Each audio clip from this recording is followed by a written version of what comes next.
so we're going to get this. Don't worry about the stuff up here. We'll talk through that as we go and figure it out. This lesson's about two things. One is that this is an accumulation function, it's called. So let's write that in before I forget that.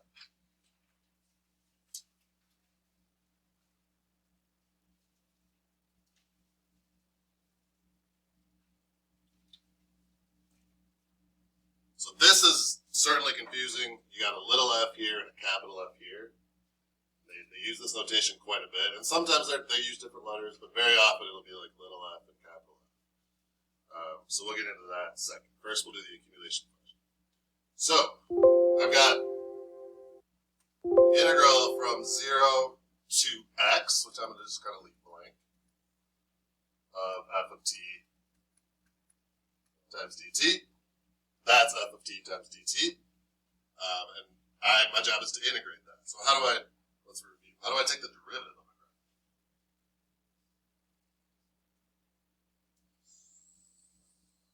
Slope, right? We're taking derivatives, that's the slope of the graph. How do I integrate it? It's the area under. So what this is saying is I'm supposed to fill this out like as I go. So the integral from 0 to, okay, let's plug in 0 for x. If I put a 0 there, what's the integral from 0 to 0? Meaning how much area is there under the curve between 0 and 0? 0, there's nothing there. Well, then let's say x is 1. So now if I go over, now I'm integrating between 0 and 1. So I got to find the area under the curve between x equals 0 and x equals 1. So I'm looking for this right here. So that's 1 box, 2 box, and half a box. So 2.5. 0 to 2. So if I just put the, I'm just going to keep going and changing the x value. 0 to 2. Well, I've got this 2.5 here already. Now I'm adding to it how much? That's 1.5, right? So by the time I get to 2, I have accumulated 4. I've got the 2.5, I added another 1.5. When I go one more, when I go to 3, I'm going to add another square. So now this becomes 5. That's 1. And then this will be adding 0.5, and this will be negative 0.5. This would be 5.5, and this would be 5 again. That okay? Questions? Makes sense? Thumbs up, down, sideways, flip me off, whatever. Just do something. Okay. Okay. All right, the fundamental theorem of calculus. Seems like there should be like a drum roll for this or something. We've talked about it, you guys know it. The fundamental theorem is the idea that derivatives and integrals are opposites, inverses. So derivatives and integrals are inverses of each other. They cancel each other out. Just like addition and subtraction will cancel, just like multiplication and division, square and square root, they just undo each other. I'm not worried about that. So this is, they do this like with 2 separate rules or 3 separate rules. I'm going to give you one main one because it applies to all of it. And if we decide we want to go back and look at like the special cases, which I don't think we will, but let's see how it goes. So the idea here is this is giving you an integral between 2 endpoints. And then saying take the derivative of the integral. So the derivative and the integral like literally wipe each other out. But there's these things we got to plug in. So that does matter. So what's going to happen is this, the way this is going to work is you're going to have f of g of x. And I can write this out in kind of a simpler way without the h and g in a second. So you're plugging in the top. Put g of x here in place of the t. But there's a chain rule here. So you just put a function inside of that, and now you're taking the derivative So you have to multiply by g prime. So whatever you just plugged in, that's what you take the derivative of. It's way easier than this looks. Then I plug in the bottom. So if I plug h of x in here, I get f of h of x. But then I plugged in h of x, which also needs to be, the derivative needs to be taken of that. So it's times h prime of x. If I were to write that out in a more user-friendly way, I would say if we integrate from a to b, and then we're asked to take the derivative of that, it's going to be f of b times b prime minus f of a times a prime. I think that's easier because you don't have to take the f of g and the f of h. It's a little more straightforward.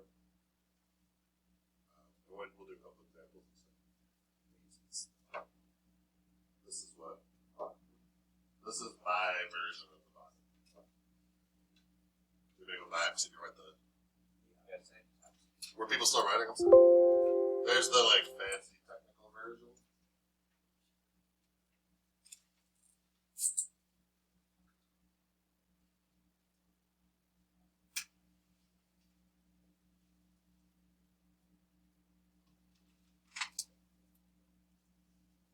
So you plug in the top, you multiply by the derivative of whatever you plugged in.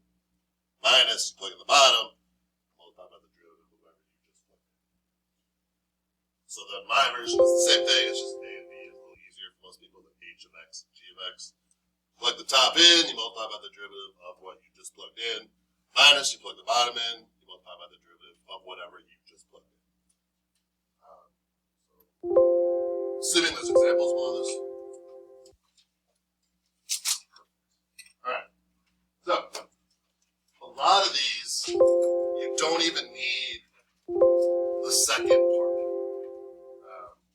If you think about the second part, I just said plug in the top and then multiply by the derivative of what you just plugged in. Minus plug in the bottom and then multiply by the derivative of what you just plugged in. But what's the derivative of 2 or any number?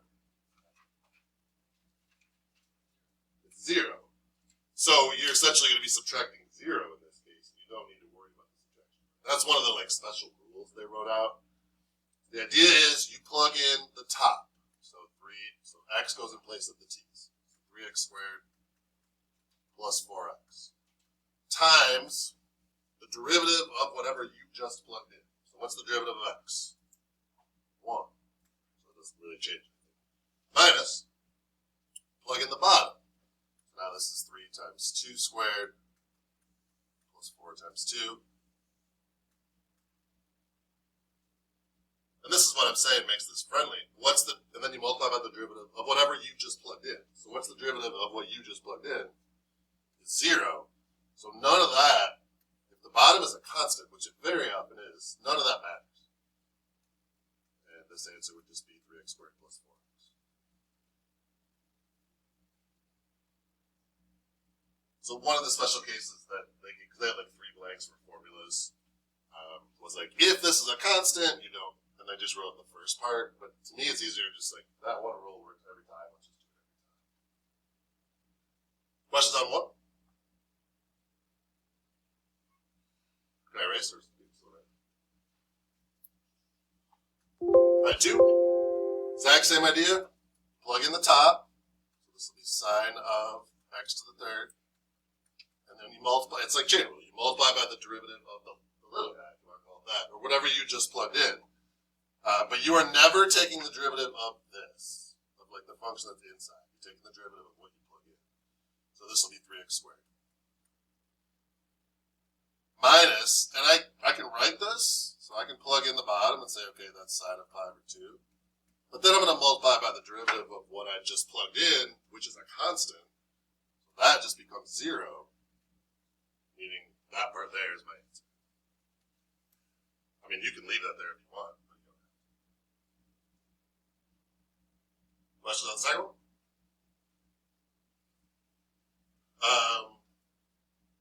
try 3, 4, and 5. Well, 3 is kind of goofy. Let me do that. Because it feels like you didn't do anything, but that's all they're looking for. So plug 4x into h of t. And isn't it h of 4x? Isn't that what that would look like? And then multiply by the derivative of what you just plugged in. So you just plugged 4x in. What do you multiply by? Multiply by 4, right? Can't tell if you guys like don't know or just know what's going on. Yeah, like one person said 4 like quietly from 30 feet away. I'm looking for like 4. I thought you meant it was the fourth quarter. All right, so times 4 minus, and am I going to need the second part? No, because whatever I plug in, I multiply by the derivative of 1, which is 0, and that's it. That would be your answer in that case. There's nothing else you can do because you don't know what h is. So try 4 and 5.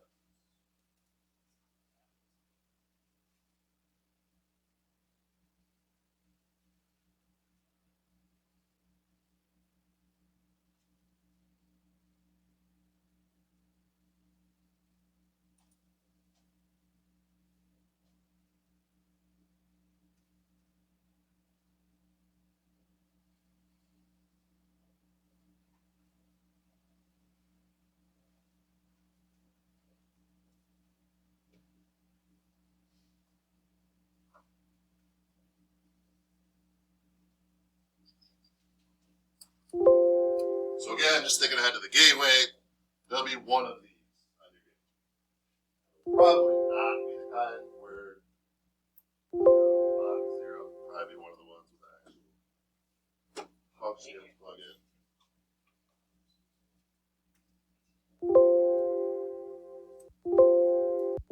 Is gateway good or bad? Raise your hand if you prefer the gateway to like a regular.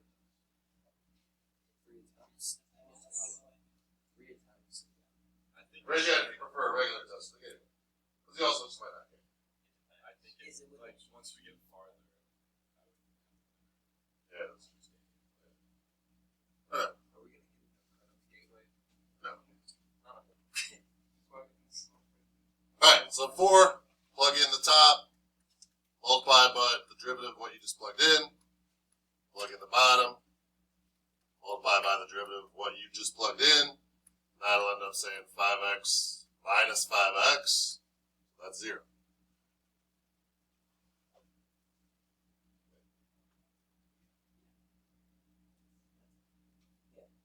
Alright, we're good.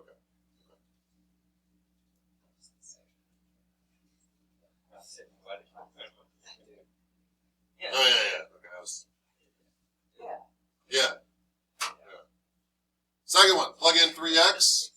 So it'll be 3x squared minus 3x times the derivative of what I just plugged in.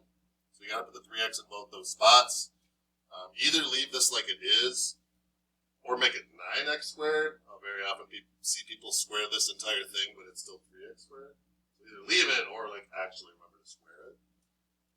Minus, and then same thing with the bottom. So you plug in 2x in place of the t's, and then you multiply by the derivative of what you just plugged in, and that's fine. I don't need you to keep going and simplify that.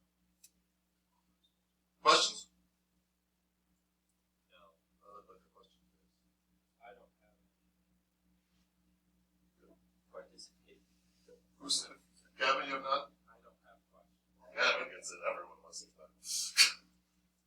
Anything else I can go through on these? You're teaching the integral on a constant. Say it again. Like the number 2 times, I guess. Is it 5 or is it 0? Or an odd one? So plug x into that. Okay, so it's 5. Plug in 3 for x. What do you get? 5. Plug in 1,000,000 for x. What do you get? 5. There's no x plug-ins, right? So plug in the top gives you 5 times the derivative of what you just plugged in, which is 1, minus plug in 0 in place of the x that is not by the 5. So this is 5 also, but then you multiply by the derivative of what you just plugged in. So your answer would be 5. The very last one here, I think, is a skip